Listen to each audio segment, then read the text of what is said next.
वंचित बहुजन आघाडीने पुणे जिल्हा परिषदेचे माजी अध्यक्ष आदिवासी नेते देवराम लांडे यांना उमेदवारी दिली आहे।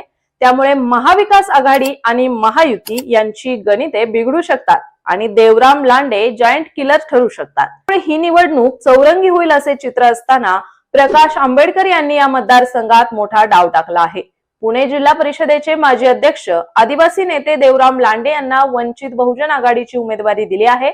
देवराम लांडे यांना उमेदवारी दिल्याने वंचित बहुजन आघाडीचा पारंपरिक मतदार त्यांना मतदान करीलच, शिवाय जुन्नर विधानसभा मतदारसंघांमध्ये मोठ्या संख्येने असणारे आदिवासी मतदार देवराम लांडे यांना मतदान करतील अशी शक्यता राजकीय विश्लेषक वर्तवत आहेत।